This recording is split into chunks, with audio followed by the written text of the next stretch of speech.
There's a credit card that has no spending limit. None.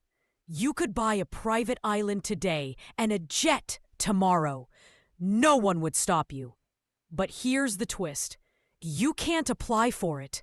There's no website, no phone number, and only about 20,000 people on Earth have one. I'm talking about the world's most exclusive financial club. A place where billionaires don't wait in lines, where banks compete to serve you, where the rules that apply to normal people simply don't exist. And the craziest part, most of what happens in this world is completely invisible to us. Today, I'm taking you inside. You'll see how the ultra-wealthy actually spend money, the secret services they use, and the one thing that shocked me more than anything else. Because what I discovered changes everything you think you know about wealth. Let me show you exactly how this hidden world works. First, let's talk about what wealth really means at the top. You've probably heard of millionaires, maybe even billionaires, but there's a level above that most people don't know exists. They're called ultra-high net worth individuals. That's anyone with over $30 million in liquid assets, not counting houses or cars, just pure, spendable cash. Right now, there are about 250,000 of these people globally, and they control roughly $35 trillion. That's more than the GDP of the United States and China combined. But even within this group, there's a hierarchy. The top tier? People with over $500 million. And for them, normal banking doesn't work anymore. Think about it.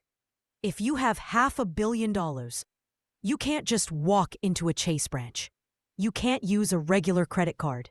The systems literally aren't built for you. So banks created something else entirely. They're called private wealth divisions. And they operate like nothing you've ever seen. These aren't bank branches.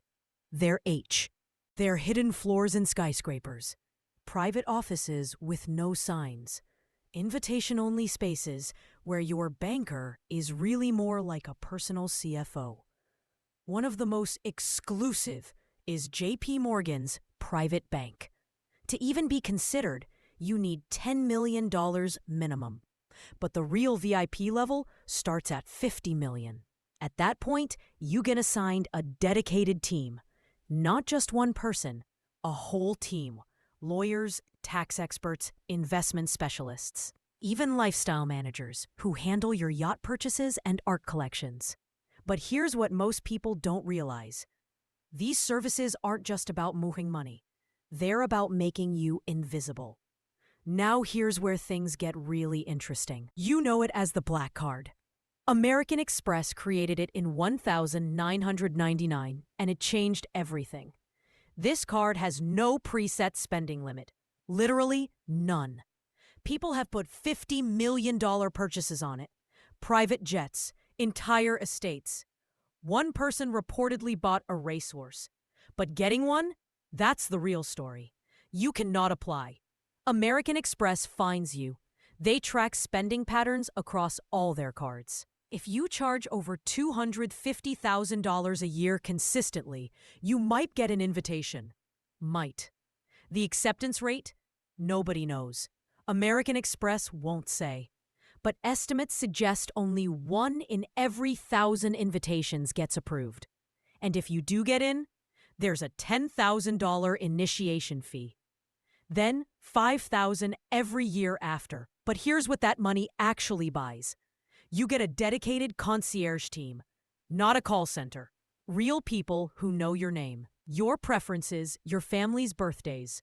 These concierges have done absolutely insane things. They've closed down restaurants for private dinners, secured sold-out tickets to the Super Bowl in under an hour.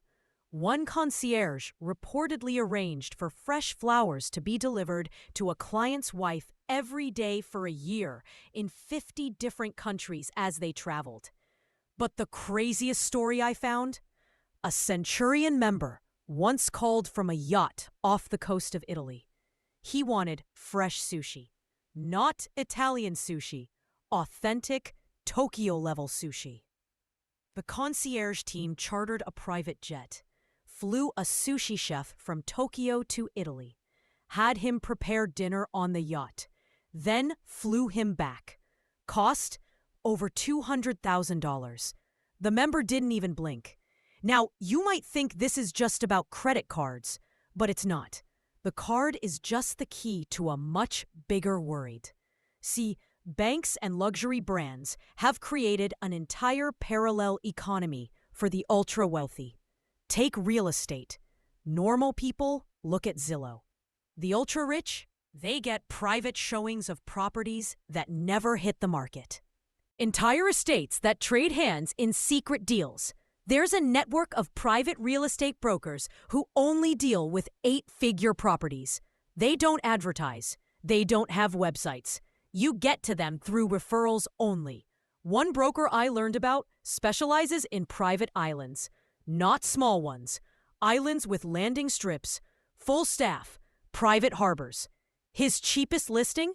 $45 million. But wait, it gets wilder. There are private shopping services where stores close for you. Hermes, Chanel, Louis Vuitton. You book a time. They clear the store. You shop alone with champagne and a personal stylist.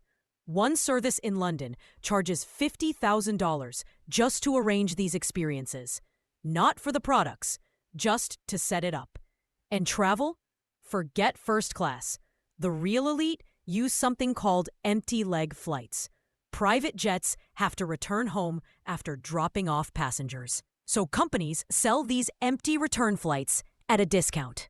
Discount for them means $15,000 to fly from New York to London, alone, in a jet meant for 12 people. But even that's too public for some. The absolute top tier? They own fractional jet shares or have jets on permanent standby. NetJets, VistaJet, FlexJet. You pay millions up front. Then you have a plane ready whenever you want.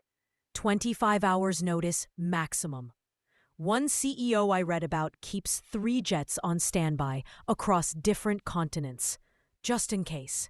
But if you think that's crazy, wait until you hear this. Here's what nobody tells you about ultra wealth. It's not really about the money anymore. It's about access. See, once you have $100 million, buying things becomes boring. You can afford almost anything. So the game changes. The new currency? Exclusivity. And there's one service that represents this better than anything else. It's called Quintessentially, and it's basically the Illuminati of concierge services. Membership costs $40,000 per year, but money alone won't get you in. You need a referral from an existing member, and they have to vouch for you personally. Once you're in, you get access to their impossible requests team. These people specialize in doing things that shouldn't be possible. They've arranged private tours of Buckingham Palace, gotten families into sold-out Michelin 3-star restaurants with 24 hours notice. One member wanted to propose on the pitch at Barcelona's Camp Nou stadium at sunset. They made it happen. But here's the thing that really blew my mind. These services aren't about showing off. They're about invisibility.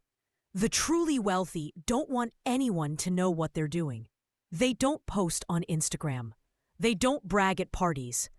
They move through the world in complete privacy.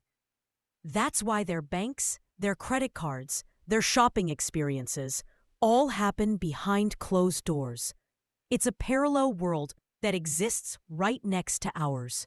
Same cities, same streets, but completely separate. And the gap is getting wider. Right now, the wealth of billionaires is growing 3 times faster than everyone else's. Every year, this secret world gets bigger, more exclusive, more invisible. There are private hospitals now where you pay $80,000 a year just for membership. You don't wait. You don't sit in waiting rooms. Doctors come to you. There are private airport terminals where you drive right up to your plane. No security lines, no crowds. You go from your car to the sky in under 10 minutes. There's even a private intelligence service that monitors threats for wealthy families. They track kidnappers, stalkers, even social media mentions. One firm charges $500,000 a year for this protection. So what does all this mean? Most of us will never access this world. We'll never have the Centurion card. We'll never have a private banker. We'll never shop in closed stores or fly on empty jets. But understanding this world changes how you see everything else. Because money at this level isn't about stuff. It's about time, privacy, and access. The ultra-wealthy buy time by paying people to handle everything. They buy privacy by staying invisible. And they buy access through networks that took decades to build. And here's the part that actually matters to you. You can apply the same principles at any level. Want to buy time? Outsource tasks that drain you. Hire help for things you hate doing. Even if it's just a house cleaner twice a month, that's 4 hours back in your life. Want more access? Build your network. Not for money, for opportunities. The most valuable currency is knowing people who can open doors. Want exclusivity? Create it yourself. You don't need a black card to have unique experiences. You need creativity and effort. I've learned that wealth isn't really about the number in your bank account. It's about the freedom you have and the options you create. The ultra-rich have just figured out how to maximize both. Now, I'll be honest. Part of me finds this world fascinating. The engineering behind these services, the psychology of extreme wealth. It's incredible. But another part of me finds it troubling. Because while billionaires fly private jets and buy islands, most people are struggling to pay rent. And it's growing. So here's my question for you. Do you think this level of wealth inequality is sustainable? Or are we heading towards something that has to change? Drop your thoughts in the comments. I read every one. And if this opened your eyes to how the other half actually lives, hit that subscribe button. Next week, I'm breaking down the secret world of luxury watch collecting and why a $500,000 Rolex is actually considered a good investment. You won't believe what I found. I'll see you in the next one.